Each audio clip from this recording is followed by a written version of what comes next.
தமிழ்நாடு வணிக சங்க பேரமைப்பின் சார்பாக செங்கல்பட்டு கிழக்கு மாவட்டத்தில் ஒரு பகுதியில் கூட கிளைச்சங்கம் இல்லாத இருக்கக்கூடாத நிலை ஏற்படுத்துவதற்காக இன்று இரும்புலியூர் கிழக்கு கணபதி வியாபாரி சங்கம் துவக்கப்பட்டிருக்கிறது. இது பல்வேறு தீர்மானங்கள் எடுக்க இருக்கிறோம். குறிப்பாக வருகின்ற 43வது மாநில மாநாடு வணிகர் விழிப்புணர்ச்சி எழுச்சி மாநாடாக தலைப்போடு இந்த மாநாடு நடைபெற இருக்கிறது.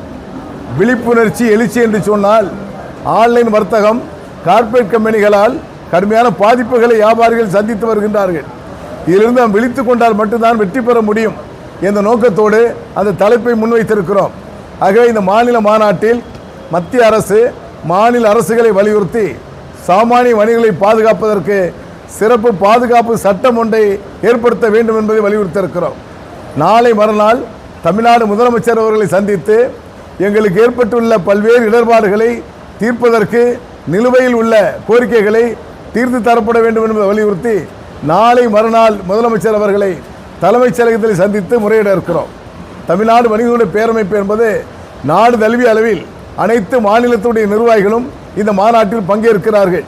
மாநிலம் முழுவதும் பல லட்சம் வணிகர்கள் திரட்டுவதற்காக பேரமைப்பினுடைய நிர்வாகிகள் பம்பரமாக சுழன்று பணியாற்றி கொண்டிருக்கிறார்கள்.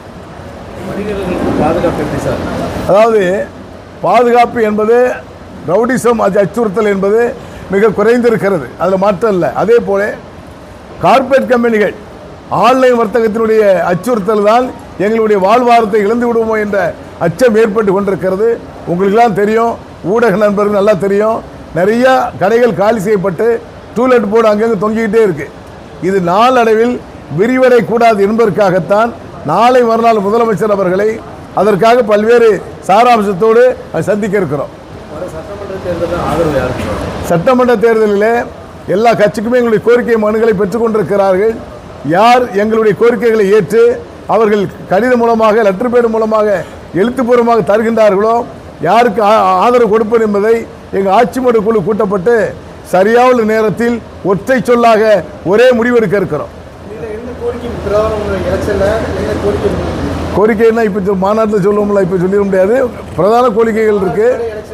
ஆமாம், அதாவது குறிப்பாக பாதுகாப்பு சட்டம் ஒன்று வேணும்னு கேட்குறோம். காரணம் என்னன்னா, கார்ப்பரேட் கம்பெனிக்கெல்லாம் ஒரு சட்டம் இருந்தது முன்னாடி, இப்போ அதை தளர்வு பண்ணிட்டாங்க. தளர்வு பண்ணிய காரணத்தினால் சாமானிய கடைகள் எல்லாம் தொடை தெரியப்பட்டு கொண்டிருக்கிறது. அதில் பல்வேறு சட்ட வடிவமைப்பை வேண்டும் என்று கேட்டிருக்கோம். ஜிஎஸ்டி வரி குறைப்பு 4 அடுக்கு 2 கட்டமாக குறைக்கப்பட்டிருக்கிறது. அதே வேளையில் சட்டம் குறைக்கப்படவில்லை, சட்டம் கடுமை அப்படியே இருக்கிறது. சாமானிய வணிகர்களும் சட்டத்தை தெரிந்து கொள்ளக்கூடிய வகையில் ஜிஎஸ்டியில் எளிமைப்படுத்த வேண்டும்.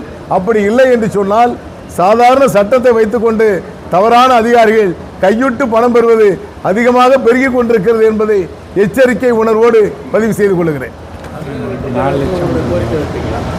எல்லா கட்சிக்கும் வைப்போம். அரசியல் கட்சிகள் அது எந்த கட்சியாக இருந்தாலும் எல்லாருக்குமே எங்களுடைய கோரிக்கை வச்சிருப்போம்.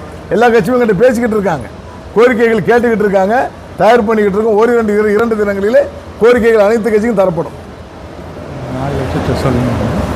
வணிக சங்கத்தை சார்ந்த குர்ராம்பேட்டை பகுதியில் சேம்பர் காலனியில் வணிக சங்கத்துடைய தலைவர் அது திருவங்கடம் என்பவர் ஒரு நல்ல செயல் வீரர், செயல்பட்டு கொண்டிருந்தவர் திடீர் மாரடைப்பால் இறந்து விட்டார்கள். ஆகவே அந்த குடும்பத்திற்காக பிள்ளைகளுக்காக இந்த நிதி 4 லட்சம் ரூபாய் இன்று வழங்க இருக்கிறோம்.